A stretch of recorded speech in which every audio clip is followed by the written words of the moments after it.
In this podcast episode, George Christie shares an extensive and candid account of his 4 decades with the Hells Angels Motorcycle Club.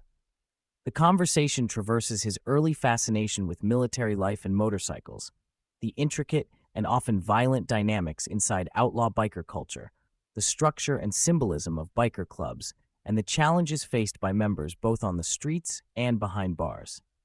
George also opens up about his eventual departure from the club, reflections on leadership, and an unexpected spiritual journey toward Christianity. The episode delves into historical anecdotes, personal experiences, and the broader socio-political context surrounding outlaw motorcycle clubs. George's introduction to military and biker culture began as a youth, influenced by family dynamics, early rebelliousness, and a fascination with military toys. Despite a rocky high school experience marked by lack of direction, clashes with his father, and youthful indiscretions, his interest in joining the Navy SEALs was persistent. Later, his involvement with biker clubs grew organically, rooted in a desire for camaraderie and identity, nourished by a culture that respected self-reliance and brotherhood. The podcast offers a detailed explanation of the symbolism behind biker club patches, particularly focusing on the Hells Angels.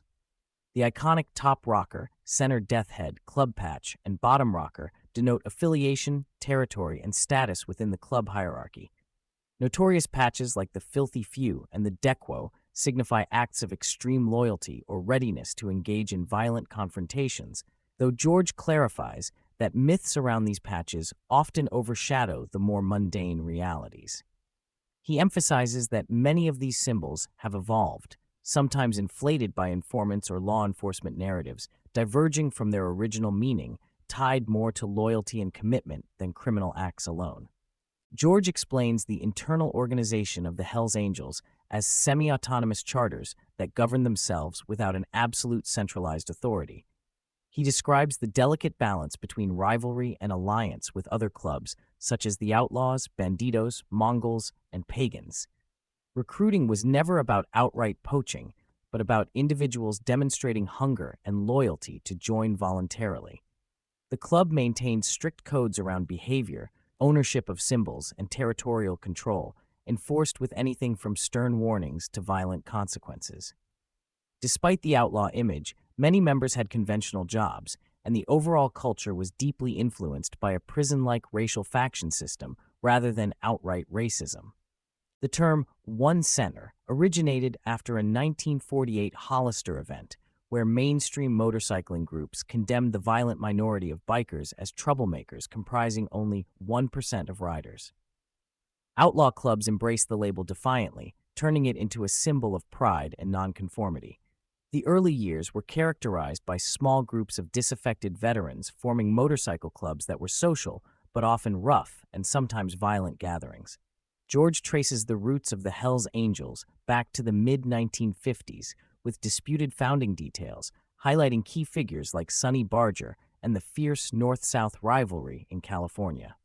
A significant portion of the conversation explores the bloody conflict between the Hells Angels and the Mongols in the 1970s and 80s, fueled by betrayal, informants, and escalating violence, including bombings and murders. George recounts firsthand experiences with bomb recovery, the procurement of illegal weapons, and the tragic consequences of the war. He stresses that while the mainstream narrative sometimes blames territorial disputes, these conflicts often involve deeper issues like informants within the ranks and power struggles.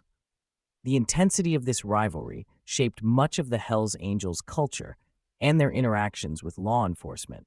George shares insights into several major legal cases involving the Hells Angels, including multiple racketeering indictments in the late 1970s and beyond.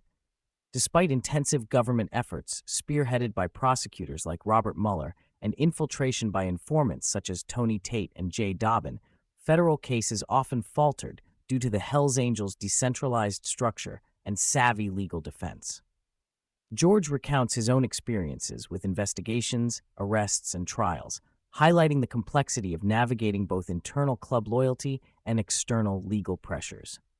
Over the decades, George observes a marked shift within biker culture, from craftsmanship and authenticity toward commercialization and dilution of the original spirit. The rise of so-called rubs, affluent urban bikers who could buy expensive motorcycles, contrasted sharply with earlier generations who built their own bikes and lived a raw, hands-on lifestyle. He notes Harley-Davidson's evolving relationship with the biker subculture, from outright rejection in the early days to commercialization and wokeness in recent years, a development met with skepticism by traditionalists. Membership has long been a selective process, based more on loyalty, commitment, and subcultural understanding than mere numbers or background. While the clubs have not been overtly racist, they reflect the racial divisions present in the California prison gang ecosystem. George explains how street gangs and biker clubs have at times overlapped, with some members transitioning between the two spheres. But the Hells Angels maintained strong territory control and operated with clear rules against certain behaviors, such as bike theft, under threat of serious consequences. Beyond the external conflicts, the podcast reveals the internal pressures and personal struggles endured by members. George describes the paranoia, distrust, and violent intrigues that pervaded the club, where fighting friendlies was a real fear. Leadership demanded navigating delicate power dynamics amid widespread suspicion. Many members lived double lives, balancing legitimate jobs with illicit activities. The mental, physical, and legal toll on individuals was significant, with many ending up in prison or involved in violent altercations. George candidly discusses how these factors contributed to his disillusionment and ultimately led to his decision to leave. Toward the latter part of the episode, George reveals an intimate and surprising personal evolution. After decades immersed in outlaw culture, legal battles, and personal losses, he experienced what he describes as spiritual encounters and guidance leading him toward Christianity. He shares moments of profound vulnerability, grappling with anger, loss, and a search for meaning. George recounts encounters with strangers offering insight, mysterious signs, and ongoing conversations with spiritual mentors and peers.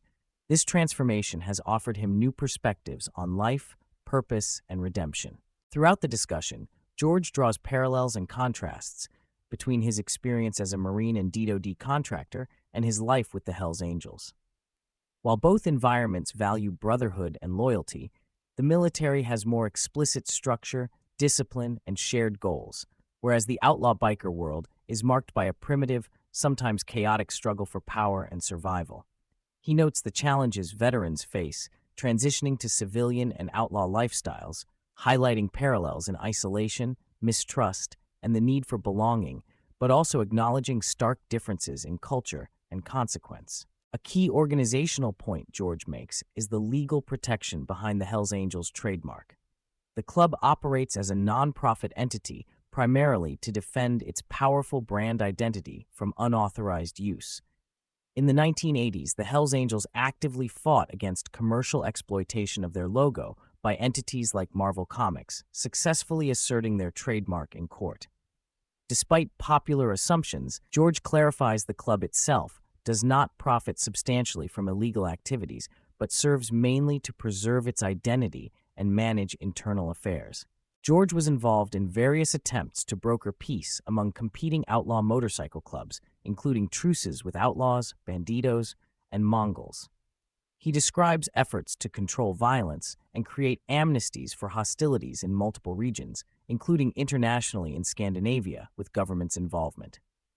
While fragile and ultimately short-lived, these negotiations demonstrated a pragmatic desire among leadership to reduce bloodshed and unify around common goals, albeit challenged by deep-seated rivalries, egos, and the culture's primal nature. George relates the gradual unraveling of his influence within the Hells Angels, tensions with key figures like Sonny Barger, and internal violence escalating into warfare with clubs like the Vagos.